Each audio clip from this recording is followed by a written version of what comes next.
হাঁটা পথে মাইল 3 পড়ত। 45 মিনিট থেকে 1 ঘন্টার পথ। টাঙ্গায় গেলে 15 থেকে 20 মিনিট। মাঝে মাঝেই যেতাম পাশের বাড়ির ভোমরা ভাবির জন্য সুরমা কিনতে, কি আতর কিনতে। কখনো বা যেতাম বারাণসী মাঘই পান খেতে। সন্ধ্যাবেলা পুরো জায়গাটারই চেহারাটাই পাল্টে যেত।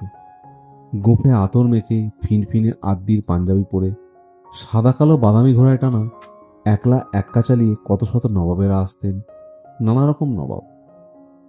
দোতলা বাড়িগুলোর মহলে মহলে ঝাড় লণ্ঠন জ্বলত, জর্দার খুশবু, সারেঙ্গির গজের গুমরানি, অশান্ত ঘোড়ার পা ঠোকার পৌনপুনিক আওয়াজ এবং তারই সঙ্গে মাঝে মাঝে বারান্দায় হঠাৎ ঝলক ঝলক দেখা দেওয়া সুগন্ধি শিহরণী।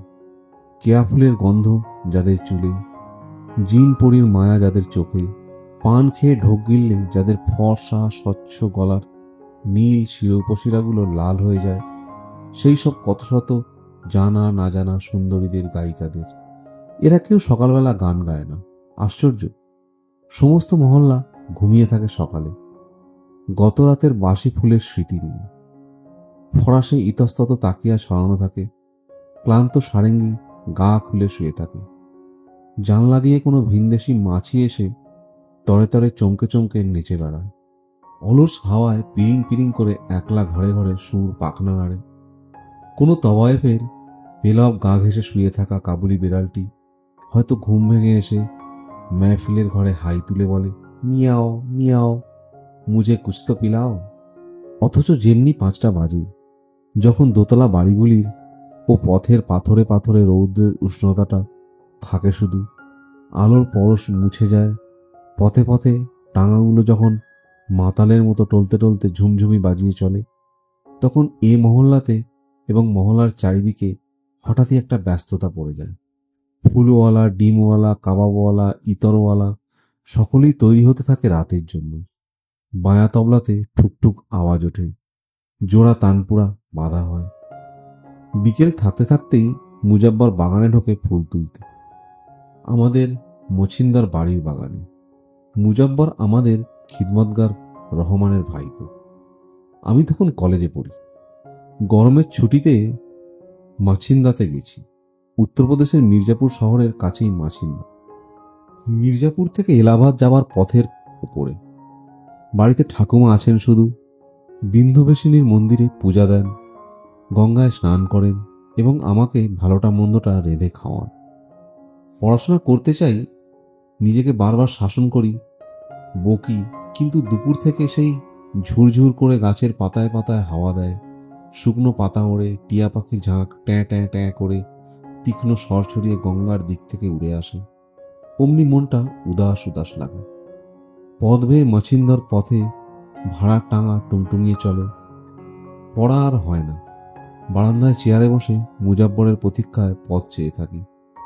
বইয়ের পড়ার বাইরেও যে কত পড়াশোনা থাকে, যে পাঠ জীবন থেকে নিতে হয়, সেই সব পড়াশোনার জন্য তীব্র আকুতি জাগে। রোজ মুজাব্বর ফুল তোলে, শুধুই গোলাপ, লাল গোলাপ। কাঁটা মুড়িয়ে ডাঁটা ভাঙে, তারপর ঝুলি ভরে নিয়ে চলে যায় মির্জাপুরে, তাবায়েবদের মহল্লায়। ঘরে ঘরে ফুল দেয় ও। ওকে রোজ দেখি আর ঈর্ষা হয়। ঠাকুমা ঘরের ইজি চেয়ারে বসে গুনগুনিয়ে অতুল প্রসাদের গান করেন। আমার বাগানের এত ফুল, তবু কেন চলে যায়? তারা চেয়ে আছে তারই পানে, সে তো নাহি ফিরে চায়। আমি মুজাব্বরের জগতের কথা ভাবি আর কৌতূহলে কাঁদি। মুজাব্বর আমার চেয়ে সামান্যই বড় হবে, অথচ পৃথিবীর ও কত জানে শোনে, কত বোঝে। সকালে ও যখন আমাকে পথ দেখিয়ে পাহাড়ে তিতির মারতে নিয়ে যায়, তখন ওকে আমার কাছের মানুষ বলে মনে হয়। কিন্তু যেই বিকেল হয়ে আসে, হাসনুহানার গন্ধ হাওয়ায় মিশে বুকের মধ্যে মোচড় দিতে থাকে, অমনি ও যেন আমার কাছ থেকে হঠাৎই অনেক দূরে চলে যায়। ও যেন মুহূর্তের মধ্যেই অনেক বড় হয়ে যায়, আমার গুরুজন হয়ে ওঠে। ও যে জগতে প্রবেশ করে, সেই জগতে চৌকাট মারানোর কোনো উপায়ই নেই আমার। সেই মুহূর্তে প্রতিদিনই মুজাব্বরকে আমার বড় ঈর্ষা হয়। একদিন ওকে কথাটা বলেই ফেললাম, কিন্তু প্রথমে ও কিছুতেই রাজি হলো না। বলল, গুন্ডা বদমাশ আছে, মির্জাপুর বড়ই খতরনাক জায়গা, এক মানুষ লম্বা লাঠি নিয়ে লোকে পথে হাঁটে, চলাফেরা করে। তুমি কি করতে যাবে সেখানে? তবায়েফের মহল্লায় বড় খানদানের পড়ালেখা করা বড় ইনসান। তাছাড়া ঠাকুমা জানলে কেলেঙ্কারি হবে। আমার চাকরি তো যাবেই, কাকার চাকরিটাও যাবে। আমি কিন্তু ওর প্রায় পা ধরতে বাকি রাখলাম। শেষকালে আমার নাছর বান্ধা দেখে বলল, আচ্ছা চলো, কাল চলো। মুজাব্বর যে সময় যায় তেমনি সময়ে আগে চলে গেল। ওর নির্দেশ মতো যথাসময়ে পানের দোকানটির সামনে গিয়ে দাঁড়ালাম। দোকান জোড়া আয়না, নানা লোকে পান কিনছে, মিঠি মিঠি বলছে। লখনৌর লোকের মতো মির্জাপুরের লোকেদেরও বড় মিঠি জবান। আয়নার নিজের মুখের ছাপ পড়তেই দেখলাম চোখ মুখ লাল হয়ে গেছে। পরীক্ষার প্রশ্নপত্র পাওয়ার আগে যেমন লাগে ঠিক তেমন লাগছে। কান গরম। এমন সময় মুজাব্বর এলো এবং মনে হলো ওই যেন পরীক্ষার প্রশ্নপত্র। ও আসতেই ভয়টা প্রায় উবে গেল, রইল শুধু কৌতূহল। এগোতে এগোতে মুজাব্বর বলল, টাকা এনেছো? টাকা কিসের? টাকা না তো কি তোমার সুরত দেখে গান শোনাবে? এ তো সত্যিই ভাবিনি আগে। বললাম, সঙ্গে 10 টাকার একটা নোট আছে, ঠাকুমা জন্মদিনে দিয়েছিলেন। ও হাসলো, বলল, ঠিক আছে, 10 টাকায় শুধুমাত্র মুখই দেখতে পাবে, গান শোনা আর হবে না। খুবই মন ক্ষুণ্ণ হলাম। তখন তো আর কিছু করবারও নেই। তাছাড়া বেশি টাকা আমি পাবই বা কোথায়?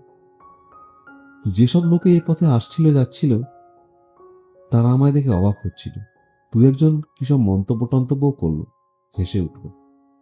মুজাব্বর তাদের একটুও পাত্তা না দিয়ে আমাকে নিয়ে একটি বাড়ির ভেতরে ঢুকে গেল। দোতলায় উঠে গেল। চক মিলানো বাড়ি, ভেতরে চাতাল, তার চারপাশে দোতলা ঘেরানো বারান্দা। কোনো ঘরের দরজা বন্ধ, কোনো ঘরের দরজা খোলা।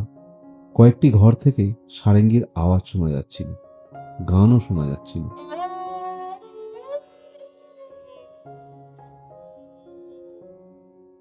মুজাব্বর বলল, সব ঘরে ঢুকে কি করবে?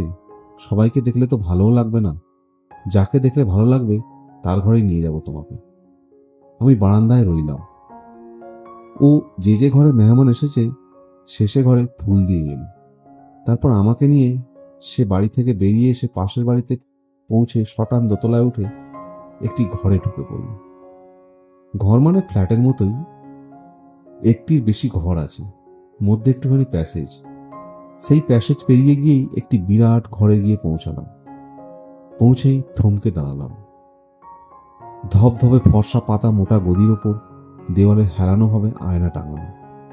আয়নার নিচে সারি সারি দেওয়া দুধ সাদা তাকিয়া, একটার পর একটা সাজানো। মাথার ওপর থেকে ঝাড় লণ্ঠন ঝুলছে। একটি ছিপছিপে মেয়ে আমাদের দিকে পেছন ফিরে জানলার গড়ার ধরে দাঁড়িয়েছিল। ফুল সাজানো বেনেটি পিঠ থেকে টান টান হয়ে ঝুলেছিল নিচে। জানলা দিয়ে কিছু দেখছিল বোধহয়। এদিকে মুখ না ফিরে শুধালো, কौन? मैं मुजब्बर। कोई मेहमान नहीं आया है तो मैं फूलों से क्या करूं? মুজাব্বর আবার সংকোচের সঙ্গে ডাকলো, বাই। এবার মেয়েটি ঘুরে দাঁড়ালো। আমার মনে হলো ঝাড় লণ্ঠনের আলো ম্লান হয়ে গেল। তার দু চোখের এত ঔজ্জ্বল্য, তার দু চোখ ঠিকরে এত আলো বেরোচ্ছিল যে তাতে আমার চোখের সামনের সবকিছুই ম্লান হয়ে গেল। অবাক হলাম আমি যেন বিস্ময় বিমুগ্ধ চোখে ওর দিকে চেয়েছিলাম, ও তেমনি চোখে আমার দিকে চেয়ে দেখে। ওর পক্ষে অবাক হওয়া খুবই স্বাভাবিক। আমার বাপ ঠাকুরদা কেউ কোনোদিন বাইজি বাড়ি যায়নি। ওদের সে পাপ অথবা পুণ্যের কোনো ছাপ হয়তো আমার চেহারায় ছিল। তাছাড়া আমি তাজমহল দেখবার চোখ নিয়ে তার কাছে গিয়েছিলাম, মুরগির মাংস খাবার চোখ নিয়ে যায়নি। ও হয়তো এই নিপট আনাড়ির চোখে এমন কিছু আবেদন দেখেছিল যার জন্য ও অবাক হয়ে আমার দিকে এগিয়ে এলো। এসে মুজাব্বরকে শুধলো, এ কে রে? মুজাব্বর অপরাধীর মতো বলল, আমার চাচার মনিবের ছেলে, খুব গান ভালোবাসে, তাই আপনার গান শুনতে এলো। বারণ করেছিলাম, কিছুতেই শুনল না। কিন্তু ওর টাকা নেই, মানে মাত্র 10 টাকা আছে। মেয়েটি টুন্ডা প্রপাতের মতো ঝরঝরিয়ে হেসে উঠল। সাদা দাঁতে আর নখে হীরের আলো চমকালো। তারপর থমকে গিয়ে আবারও চমকালো। বেরি থেকে একটা বেলফুল খসে পড়ল হাসির দমকে। হাসতে হাসতে সে মেয়ে বলল, আয়া মেরি মেহমান। তারপর কৌতুকের চোখে শুধালো, কিতনা উমর হোগা আপকি? 17 বছর। ও বলল, मैं भी 20 साल की, मगर कितना फर्क। তারপর মেয়েটি হঠাৎ আত্মীয়তা সুরে বলল, आइए आइए, तशरीफ रखिए, आपकी पूरी तारीफ तो मुझे बतलाइए। আমি যেমন বিস্ময় বিমুগ্ধ চোখে ওর দিকে চেয়েছিলাম, ও তেমনি আমার দিকে চেয়ে দেখে। বেশ কেটে কেটে আমার নাম বললাম, সত্যি নাম গোপন করলাম না। আমার বেশ রাগই হচ্ছিল। ও ভেবেছেটা কি? দেখতে না হয় সুন্দরী, গানও না হয় ভালোই গায়, রাজরাজার লোক না হয় ওর পায়ের কাছে মাথা কোটেই, তা বলে আমাকে এমন নস্যাৎ করে দেবার কি আছে জানি না বাবা। আমি বললাম, গান শোনার মতো টাকা নেই, শুধু দেখতে এসেছি।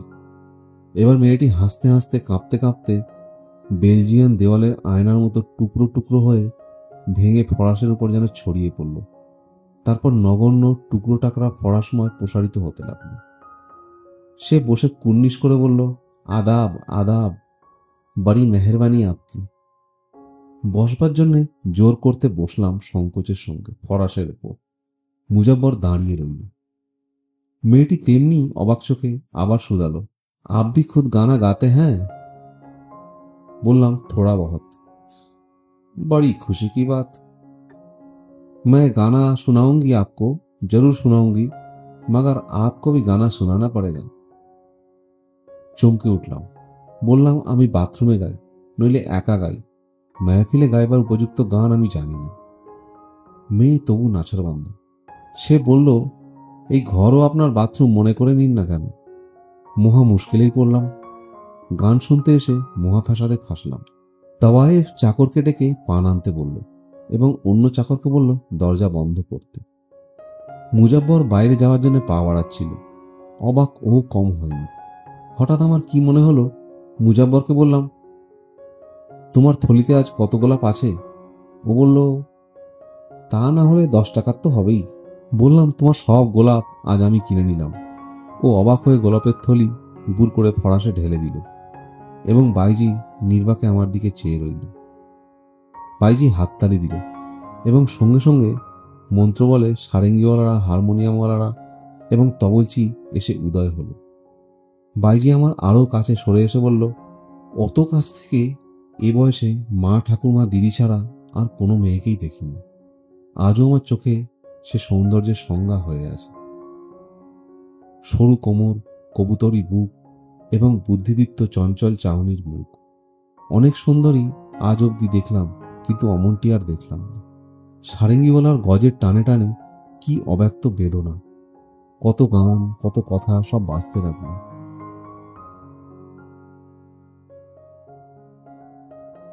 ঠুংরির ঠাঁট বাট, সুরের চলক, গায়িকার মুখের ভাব কাঠ ঠোকরার মতো আমার চোখ কান ঠোকরাতে লাগলো।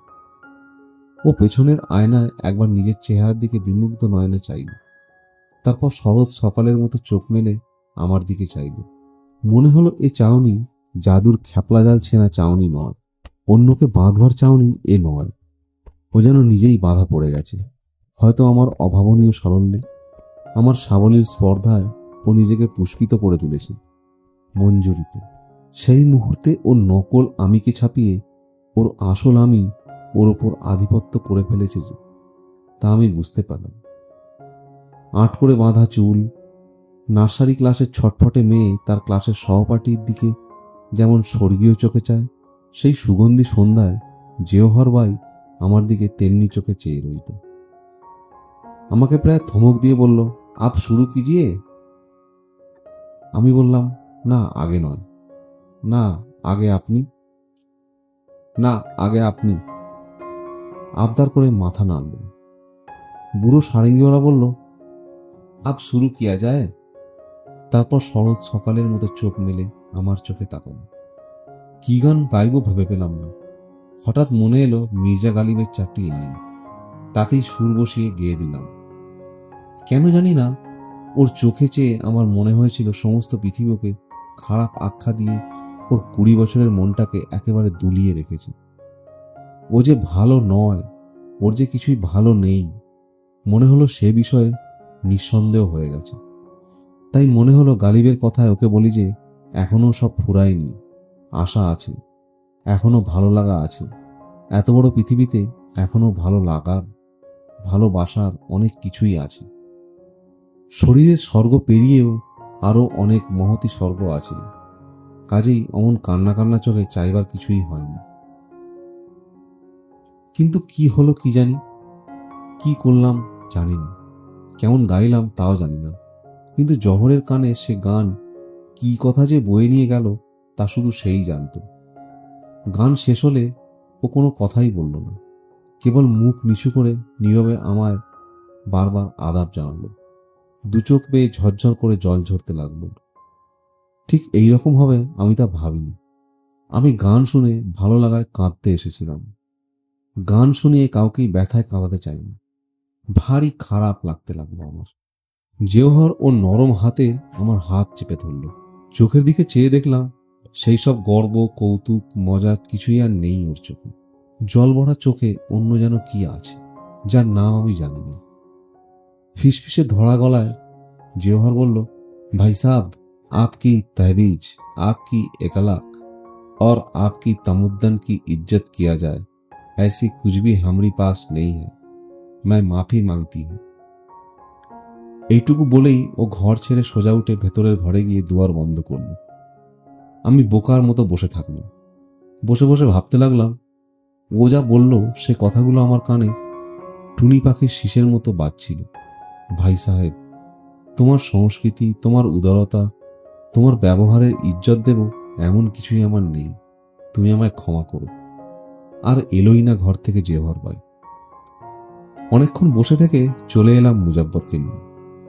ভালো মন্দ জানি না, জানি জেওহর মানে 20, আমি ওকে 20। জেওহরের 20 বছর। আগেকার দিনে সুন্দরী রাজকুমারীদের মতো আংটির 20 চুষে মরে যায় না কেন জেওহর? কি দরকার এমন করে কাঁদার? এক শরীরের জ্বালা কি অন্য শরীরের জ্বালা দিয়ে নিবৃত্ত করতে হয়? এর কি কোনো অন্য পথ্য নেই? জানি না। আর কতটুকুই বা জানি। মুজাব্বরকে রোজ জিজ্ঞেস করি। জেওহরকে খুব দেখতে ইচ্ছে করে, একবার ওর কাছে যেতে ইচ্ছা করে। কিন্তু মুজাব্বর বলেছে জেওহর গুন্ডাদের বলে রেখেছে যে আর কোনোদিনে আমাকে ও পাড়ায় নিয়ে গেলে মুজাব্বরকে জানে খতম করে দেবে। জানি না কেন ওর কথা মনে হলে মনটা মুচড়ে মুচড়ে ওঠে। কেন যে জেওহর ওরকম বলল গুন্ডাদের তা কে জানে। বিরোহী নদীতে প্রতিদিনই বিকেলে জেলেরা মাছ ধরে। মাছ কিনতে গেছি, সেদিনও মাছ পাওয়া যায়নি। সন্ধ্যা হয়ে আসছে, পা চালিয়ে মাছিন্দার দিকে ফিরছি। জায়গাটা ভালো না। উল্টো দিক থেকে একটি ফিটন গাড়ি আসছিল, একটি কুচকুচে কালো মস্ত ঘোড়ায় টানা, মাথায় বাক্স তোরঙ্গ বাঁধা। কোচওয়ানের পাশে একটি গুন্ডা মতো লোক বসে, তার মাথায় পাকড়ি, হাতে 6 ফিট লম্বা লাঠি। আমার পাশ দিয়ে যাওয়ার সময় ওই ফিটন থেকে হঠাৎই এক পুরুষকণ্ঠ বলে উঠল, বাবুজি। থমকে দাঁড়ালাম। কোচওয়ানের পাশের লোকটিকে চেনা চেনা লাগলো। একটুক্ষণ তাকাতেই চিনতে পারলাম, এই সেই রাতে সারেঙ্গিওয়ালা বিচিত্র লোক। যা হোক, ফিটনের দরজা খুলে গেল। একটি অপরূপ সুন্দরী মেয়ে মুখ বাড়িয়ে বলল, মির্জা গালিব, কাহা চলতে হ্যাঁ আপ? দেখি জেওহর হাসছে। আজকে ও সাজেনি একটুও। অতি সাধারণ শাড়ি, সুন্দর টিকালো নাকে একটি হীরের নাকছাবি, ফিনফিনে কালো ফিতের মতো রেশমি উজ্জ্বল চুল। বিকালের বিষণ্ণ হাওয়ায় আলোক উড়ছে। তার চোখে সুরমা আসন্ন সন্ধ্যার বিষণ্ণতাকে দ্বিগুণ বাড়িয়ে দিয়েছে। শুধালাম, কোথায় যাচ্ছ জেওহর? জেওহরের মুখ চোখ উজ্জ্বল হয়ে উঠল। ও যেন এই মুহূর্তেই আমাকে ভীষণভাবে খুঁজছিল। হেসে বলল, কোথায় আর যাব? এক জাহান্নাম থেকে অন্য জাহান্নামে। তুমি যাবে আমার সঙ্গে? তাহলে বেহেশতেও যেতে পারি, জিন্নাতে ফিরদৌসে। ওকে দেখে এবং বলার ভঙ্গি দেখে আমার ভীষণ কষ্ট হল। হঠাৎই বলে ফেললাম, তোমাকে যদি আমি যেতে না দিই, যদি আমাদের বাড়ি নিয়ে যাই? ও ভীষণ চমকে উঠে আমার ঠোঁটে ডান হাতের তর্জনীটি ছুঁয়ে বলল, চুপ, বিলকুল চুপ। ऐसा बातें कभी ना कहना, कभी ना सोचना। কিছুক্ষণ ফিটনের দরজা ধরে চুপ করে দাঁড়িয়ে রইলাম। তারপর বললাম, তুমি তো চলে যাবেই, চলোই না একটু বিরোহীর ধারে বসবে। পর মুহূর্তে মনে পড়ল এই জায়গা ভালো না, ডাকাতদের আস্তানা। বললাম, না না, দরকার নেই, এই জায়গা খারাপ। ও নামতে নামতে হাসলো, বলল, আমি যেখানে থাকি তার চেয়েও খারাপ হলেও খুদা ঠিক আছেন। ऐसी कोई जगह बता दो जहां खुदा ना हो। আমরা দুজনে গিয়ে বিরোহীর পাশে আমলকির গাছের তলায় বসলাম। গঙ্গা থেকে তেরে জল ঢুকছে বিরোহীতে, এখন জোয়ার। একটি একলা মাছরাঙা শেষ বিকালের মেহেন্দিরাঙা জলে ছোঁ মেরে মেরে বেড়াচ্ছে। বললাম, তোমার গান শুনতে গেলাম, গান শোনালে না তো? আমার গান আর শুনে কি করবে, ও তো সকলে শোনেই। যে পয়সা দেয় তাকেই শোনায়, আর যে ফুল দেয় শুধু লাল ফুল। ও বড় এক বিষণ্ণ হাসি হাসল, বলল, তাকে আমি কি দেব বলো? আমি যে ময়লা কুচলা বদনাসিব এক জেনানা, আমি যে জেওয়ার। বললাম, তোমাকে গান শোনালাম, ফুল দিলাম, তুমি আমাকে কিছুই দিলে না। ও মুখ ফিরিয়ে আমার দিকে ফিরে বলল, কিছুই দিইনি কি ঠিক জানো? আমি মাথা নাড়লাম। গঙ্গার দিক থেকে এক ঝাঁক রেড হেডেড পোর্চ অস্তগামী সূর্যকে পেছনে ফেলে ডানা সনসনিয়ে দূরের বিলের দিকে উড়ে গেল। আমরা দুজনে চুপ করে অনেকক্ষণ পাশাপাশি বসে রইলাম। দেখতে দেখতে বিরোহীর জলের বেহেন্দিতে সন্ধ্যার মাছরাঙা বেগুনি ছায়া পড়ল। জওহর বলে উঠল, চলি। ধীরে ধীরে গাড়ি অবধি গেলাম দুজনে। দরজা খুলে দিলাম, ফিটনে উঠে বসল। আবার কবে দেখা হবে? আমি শুধালাম। জানি না, কোনোদিন আর নাও হতে পারে, জওহর বলল। আমাকে কিছু দিয়ে যাও জওহর, যাতে তোমাকে মনে রাখি। কোচোয়ান জিভ আর তালু দিয়ে অদ্ভুত আওয়াজ করে ঘোড়াটাকে এগোতে বলল, পা দিয়ে ঘন্টা বাজিয়ে। জওহরের বিদায়ের ঘন্টা। চাকা গড়াতে লাগলো। সারেঙ্গিওয়ালা বলল, সালাম বাবুজি। আমিও বললাম, সেলাম। আমি ফিটনের সঙ্গে হাঁটতে লাগলাম। আবার বললাম, কিছুই দিয়ে গেলে না জওহর, আমাকে তুমি কিছুই দিলে না। জওহর এবার হাতের ইশারায় আমাকে কাছে আসতে বলল। ওর আরো কাছে সরে গেলাম চলতে চলতে। ওর খোলা চুলে চন্দনের গন্ধ পেলাম। ও আমার কানে কানে বলল, তুমি এখন ছোট আছো, যা তোমাকে দিয়েছি তার দাম আরো বড় হলে বুঝতে পারবে। তবুও অধৈর্য হয়ে বললাম, বলো না, তা কি? জওহর কান্নার মতো হাসল। তারপর দরজায় রাখা আমার হাতের উপর একটি হাত ছুঁয়ে সন্ধ্যাবেলার আলোর মতো নরম উদ্ভাসে বলল, পেহলি প্যার।